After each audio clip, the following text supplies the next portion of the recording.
Hi friends, welcome to episode number 16 of our procurement and sourcing series. In this episode, we will discuss about the purchase return process in Microsoft Dynamics 365 Finance and Operation. With that note, let's quickly jump into today's topic.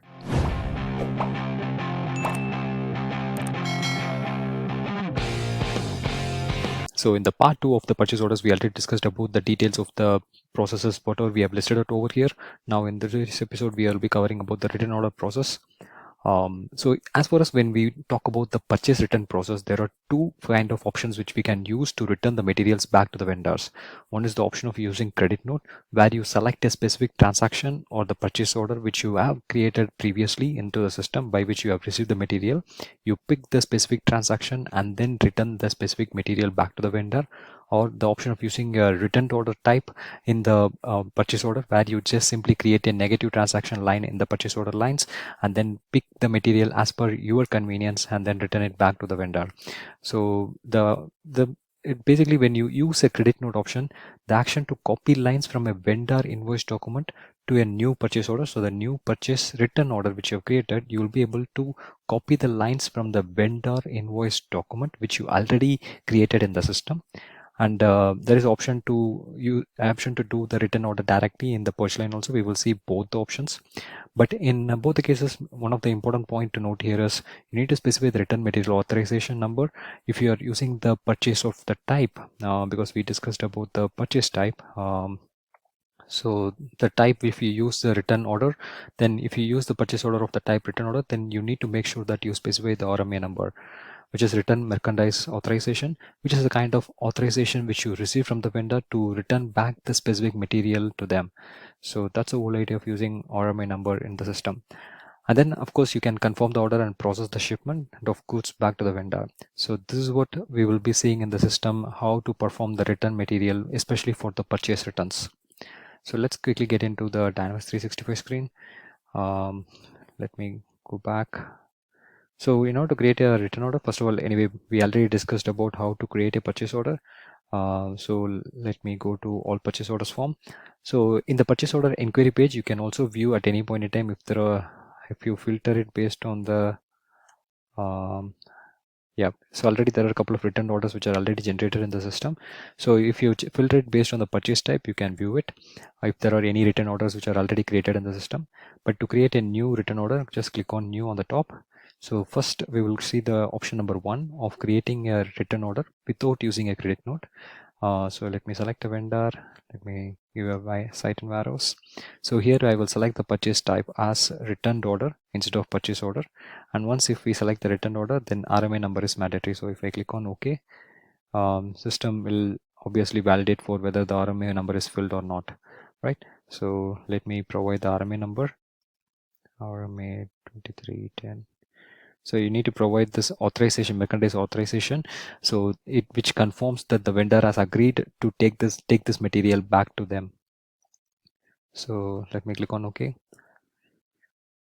And then once the RMA number is updated and the purchase order is created, so this is fine. I think this is because the address, it is showing an error. So we have, I think, 2 addresses in the system. Okay, that is fine. That's not any concern. So now we need to add the item number over here in the purchase line. So let me add an item number. Let's say Surface Pro 128 GB laptop. We want to return 5 quantity back to the vendor. Let me add the quantity 5. But in case of orders of the type return, then you also need to ensure that the quantity lines can be added only with the negative sign, but not with the positive sign. So now even if I try to save this order, system will throw a validation like quantity of the returned order items must be negative, right? So you need to make sure that whenever the quantity is updated for the returned orders, it should be always in negative sign so that it gets debited from the inventory. So we will also quickly see in the transactions that you can see the issue which happens, and from the purchase order generally you receive the material, but in this case a return happens because of which the quantity -5 gets deducted from the inventory. So right now the status is in draft. We already saw in the previous episode how to submit it for workflow and get it approved. We will follow the same process. So this will be now, as a purchasing agent, I have raised a written order and it goes for the approval to my manager. and then a manager need to review it. So in this case, I am going to play the role of the manager also. So I will just try to reassign it back to me. Also, one more point which I just want to highlight it over here is in the line section in the setup, you can also provide a return action. So here system has picked the default return action. So it has taken the return action as 10 defective, because since it is defective, we are returning it back to the vendor. You can also configure it in the, but I think on the procurement and sourcing setup, procurement and sourcing parameters, and then you can also configure it the default value which you want to use, the return action default. So the same action will be taken. So even if you want to use a order entry error or cancelled, you can configure it in the procurement and sourcing parameters. So let me go back to the all purchase orders. Then let me open the purchase order which we created. Yeah, this is the purchase order. Now let me open the workflow. I need to reassign it back to admin so that I will be able to approve this purchase return order, not the purchase order. So admin. So let me reassign this back to admin. So as admin user, once again, I will be approving it, approving this purchase return order. So from interview, the status will become approved. Approve. So now I think now the status will get automatically updated to approved. And so if you want to track any return action, then make sure that you capture this return action also. This is specifically for the return orders. I will strongly recommend you to use this particular functionality, so that going forward for any reporting and analyzing purpose, you will be able to know because of what reasons we see often return of materials back to the vendor. And also you can see here we don't have a reference or reference lot number over here. This is because we have not yet picked any specific transaction or the stock item from the inventory and return it back. As of now, we have not selected any specific transaction. That's the reason we could not find any reference number over here. So let me refresh this page. Now it is approved. Now if I go to update line, I will be able to pick the specific stock from the inventory. Generally, if you are doing a product receipt, then in that case registration is the one which will be activated. But in this case, since we are returning the material back to the vendor, the pick option is enabled, so that I need to pick the appropriate inventory and send it back to the vendor. Also, you can also post a product receipt. But the case is, since it is approved, the product receipt is disabled. But let me confirm this. So once the purchase order, in this case, it is a return order type. Once this is confirmed, then we will be able to post a product receipt. But in this case, the posting of the product receipt does not get the status of the transaction to purchased, but it gets the transaction to the detected. So let me give a PR. Let me give the RMA number. You can provide a RMA number if you want over here, and 5 quantity is the one which we want to send it back to the vendor. Now in the update line section, you can see in the previous episode we saw how to register the item, because we are receiving the material, but in this case we need to send this material back to the vendor. So here you can either add the line and then confirm pick line, or you can also update the reservation by, let's say this is the particular physical inventory which I want to send it back to the vendor, and let me provide 5 quantity here. So now we have reserved the material. Let me go back. Now the status, you can see it is reserved physical. So we have reserved 5 quantity from the warehouse 13 and site 1 to return the material back to the vendor.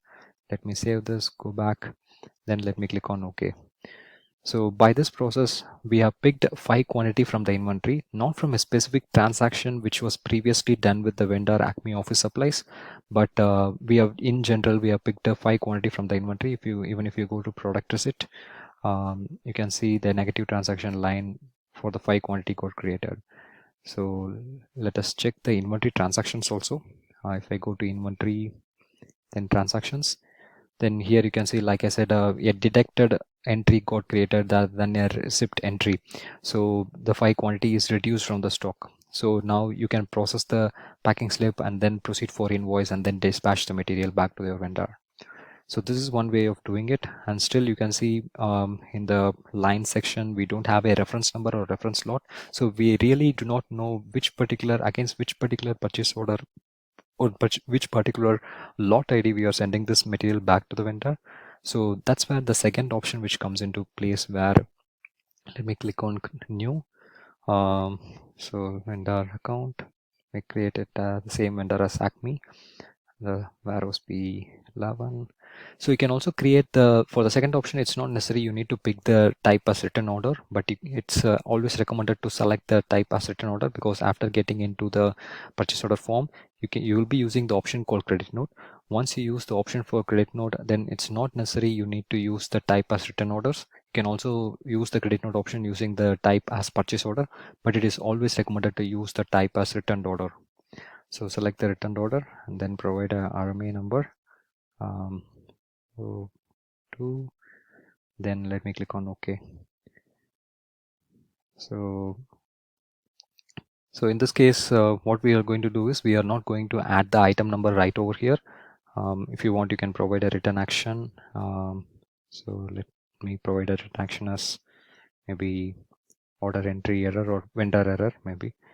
And now in this case, what I will do is, if you go to I think on the purchase, yeah, under purchase you have option called credit adjustment note or credit note. So using this option, you will be able to return the material. So just a minute, I think I have missed. Yeah, okay, that because just because the line is added, we are getting this error. Let me remove this line. Then so by this way, what happens, the system is trying to fetch all the transactions which we have done before with the particular vendor, Acme Office Supplies, and for which we have the invoice is also posted. So let's say now we are in the we have actually created a purchase return order 131, but I just want to make sure the number is different. So we have actually created a return order with the number sequence which is 131, but we have found from the purchase order 126 we have received some defective item which is HDMI cable, maybe 2 quantity or 3 quantity. So I have selected the line, that particular purchase order. Now against this particular purchase order we are processing the return of materials. So also I just want to explain to you, but let me before to that, let me put the quantity over here. So I'm giving the quantity which I want to return. So out of 21 quantity, I'm just returning a quantity of 3. And you can also see the system has already picked the unit price with which we have actually bought this item, so that the same item we will be returning it back to the vendor. So in this case, we will not be reserving the lot manually, going inside the picking page where we did before, where we actually manually reserve the material. But in this case, we will not be reserving the material manually. It will be automatically reserved.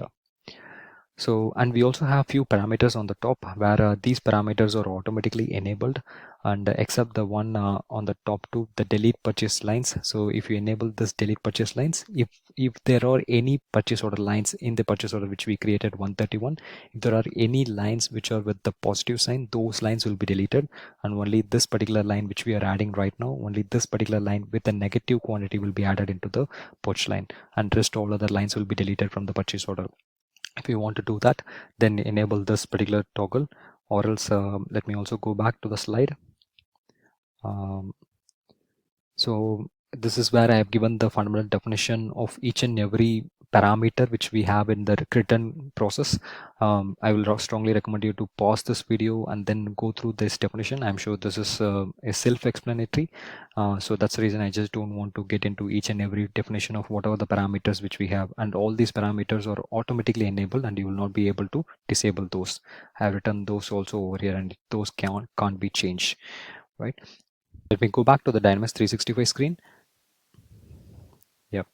So this is the line which we are planning to return it back to the vendor. So against this when purchase order 126 which we have received, so you make sure that you have selected the line and the appropriate purchase order is picked, and then you provide the quantity. Once if I click on OK, then this creates the line automatically in our return purchase order with the negative quantity -3 along with the same unit price 12. So this, by this way, we pick a transaction entry in the system, and against that particular transaction we are returning the material back to the vendors.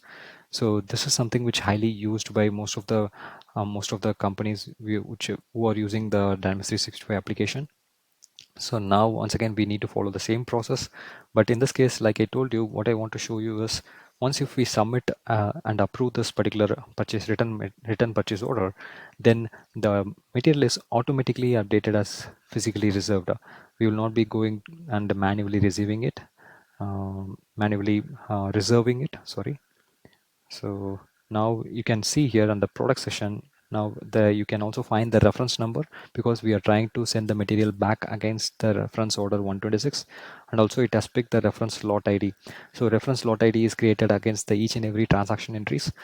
So at any point in time you will be aware of against which particular transaction you are actually returning this particular material. So which is very important when you track when you have multiple order entries in your system. So let me try to approve this order, and then because here in this case I'm playing the role of the purchasing manager also. So once if it is approved, then the line item is automatically updated as physically reserved. Right now here you can see if I go to pick, you can see there are no line items over here, but let me refresh this page, because the purchase order need to be approved. Since we have enabled active change management, this purchase order goes through the process flow of draft, interview, approved and confirmed, or else you can also follow a simple process where you do not require the workflow or workflow configurations. So now let me approve this.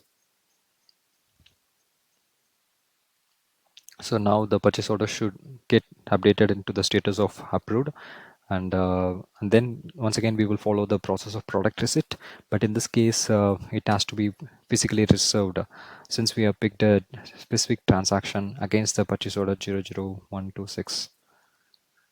I think sometimes this workflow takes time.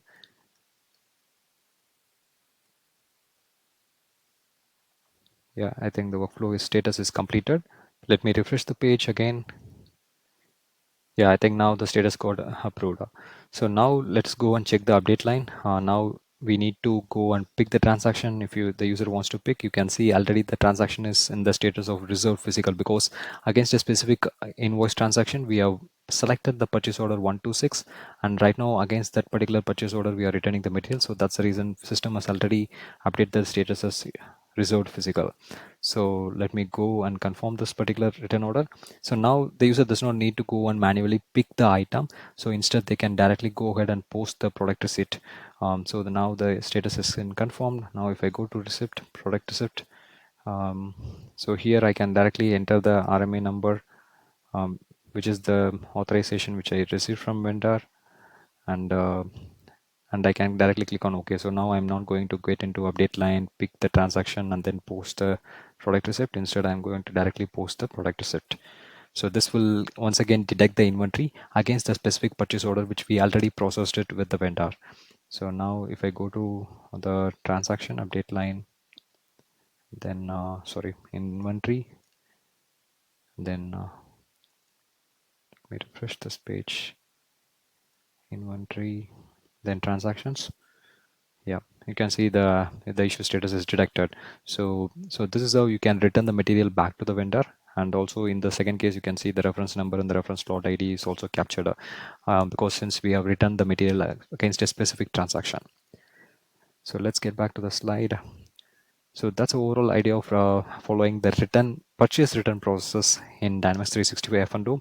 And in the next episode, we will be discussing about charge codes with respect to purchase orders as part of our procurement and sourcing series. So thanks for watching this video. Make sure that you subscribe to the channel D365 Talks to get notified whenever I post videos related to Microsoft Dynamics 365 F&O. I will catch you soon in episode number 17 of our procurement and sourcing series. Sri Ram Sivashankaran signing off.